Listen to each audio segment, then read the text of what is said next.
Hello and welcome back to the workshop, and welcome back to the Use What You've Got challenge. We've made a lot of progress on the Among Us guitar, but I think for now we're going to leave him to stare at me menacingly from the background. And I'm going to work on the Acoustasonic one for a little bit here. So the first thing I'm going to do is I have drawn out a perimeter here where I'm going to route it out entirely, leaving a rim around the edge for me to glue the top on. Now, I have made it larger in some spots, as in here and right here, so that I can do the neck carve and the belly carve on the back.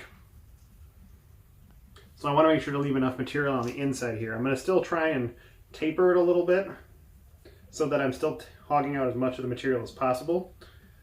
But I just wanted to make sure that I didn't cut through that when I cut the belly carve.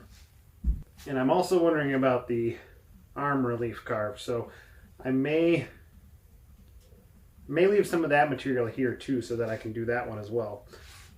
But first, I'm going to drill a bunch of holes in this so that I can then get the router in to clean it up. If you're looking to build an Acoustasonic, just know that you're going to be looking at cleaning up quite a mess. And that's just countersinking. I haven't routed anything yet. Anyway, I'm going to clean this up and then we'll get to routing it. Alright, now that I've gotten this far, took a significant amount of that weight out. I think the best approach is to, well, make another mess. I'm going to take my router and I'm going to carefully get as close to these lines as possible before I set up a makeshift jig to try and route out the rest of this. That way I have something for my router to reference as I'm going around with a bearing bit.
It's a little rough, but nothing a little sanding can't take out.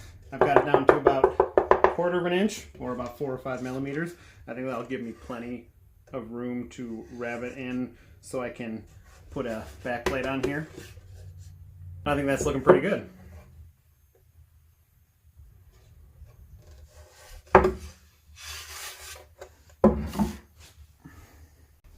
Now before I get too crazy cleaning out the inside here, I want to make sure that I get the belly carve and the neck carve all set.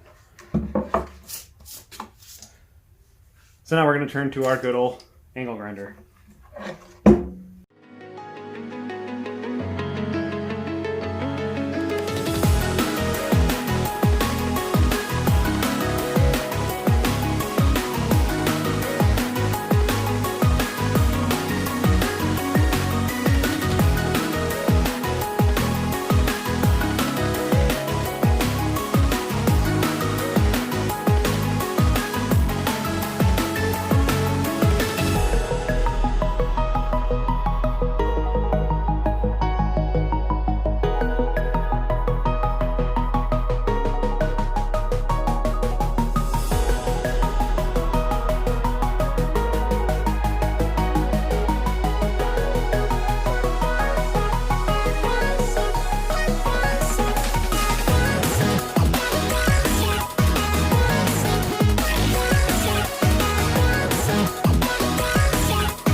I got those bevels established, I can start shaping in here, but I noticed as I was doing that I got a little bit of cracking in this maple.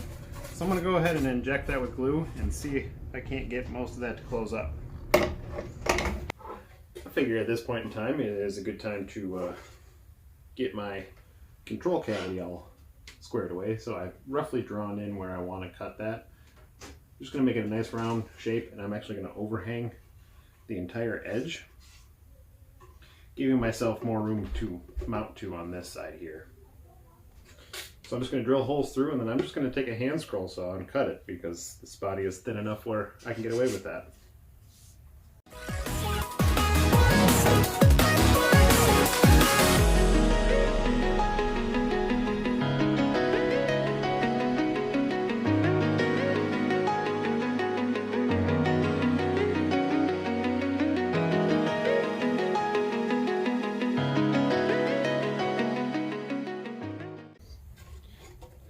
The proper shape I was looking for. Just got to clean it up and then do a rabbet. I may have to extend this anyway in the end, because I'm now just realizing that I'm going to have a lot of trouble getting that single coil in there with how small this is, because I can kind of, barely fit my hand in here. But we'll figure that out as we go. Alright, the more that I was toying around with this, I think I either need to widen that back panel, like I said initially, or cut another back panel. And I think to reduce the amount that I'm cutting, to make it easier to access this part of it, I think I'm going to cut these out and line it up so that I can cut a small back channel right where that pickup is going to go, so that I have space to mount that. Alright, I've gone ahead and roughly cut out those pockets. Now I know what you're thinking, Miles, you'll be able to reach that from the sound hole here. Yeah, but the Fender Acoustasonics have a block of wood that's glued underneath the sound hole here on the inside that helps amplify the sound and acts like a cone. So I've gone ahead and glued up this block. And because I made this hole larger than I wanted to, I'm going to end up with these two pieces here to kind of mimic a rosette. So once I carve it away, you'll see a little bit of this marble wood here with the mahogany underneath it. It'll taper down into a cone shape. So I'm going to go ahead and cut out that back channel the same way that I did with the other one. And then I'm going to rabbet it for another plate. And that's solely for getting access to the pickup. So basically, now that I've roughly got it shaped down to this cone shape, I'm going to glue it in place, and that'll give me the room to shape it down the rest of the way. Because not only do I then have to taper it down on the inside here, I also need to taper down the front side of it. And you can kind of see what I'm going for, where I'm trying to get this marble wood to be sort of the rosette. Alright, back out here into the cold. You can see that my sound hole is starting to take shape. I've got it mostly where I want it to be. I'm not going to worry too much about the front right now, because I want to get the inside and the back of this all squared away. See, my cone is still quite thick. So, just like the properties of any acoustic, the thicker the material, the more bass response you're going to get. So I want to thin that down. And you can see I got quite a bit of sanding to do on the inside here, as there's a few sketch marks and whatnot from the planer. So I want to get this all squared away, and then I want to get the inner part all cleaned up, so that way I can close these two halves up together.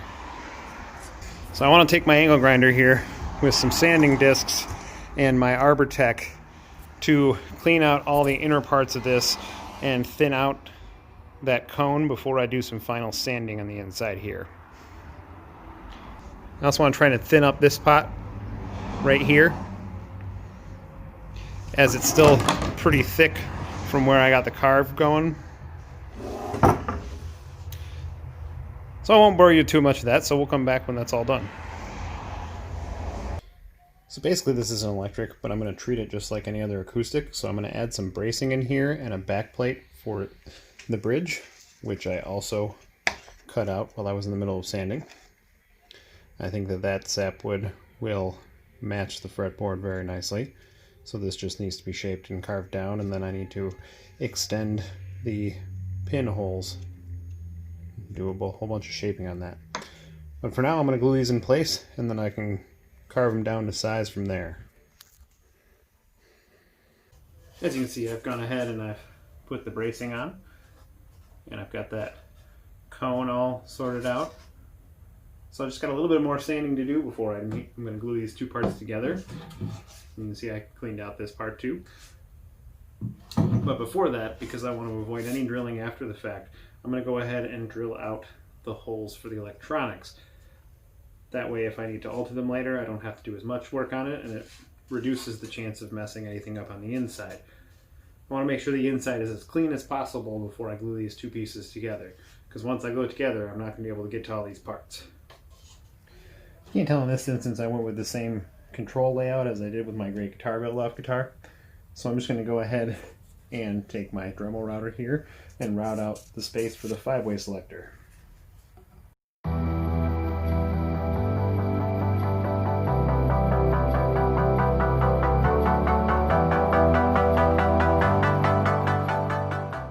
And easy as that, you got a control slot. So after looking over my back access for the electronics here, I'm also realizing that it's going to be tough to get these piezos in here. So I think I'm actually going to pre-stick those down to the top before I glue these two pieces together. That way I just don't get stuck later, because I think I want to put them back in this area over here, or right behind the bridge. I've got the 3 of them, so I'm thinking maybe 2 right behind the bridge and 1 right back here. But I also don't want to get too much in the way of the input jack. But I just think ultimately I'm going to have to stick them down before I get too carried away gluing this together. Otherwise I'm never going to be able to stick those down again. The nice part about these piezos too is they came with this nice end pin jack. So I think I'm going to utilize that as well. That way all I really have to do is drill a hole for the strap button basically, which in turn is going to be the end pin. And I intentionally left this long just so that I could make sure to get to where I need to, and that I didn't have too much wiring left over from the piezos. I'm going to go ahead and place these, do a little bit more sanding, and then I'm going to glue these two halves together. Alright, I got the piezos placed. I like the placement of it.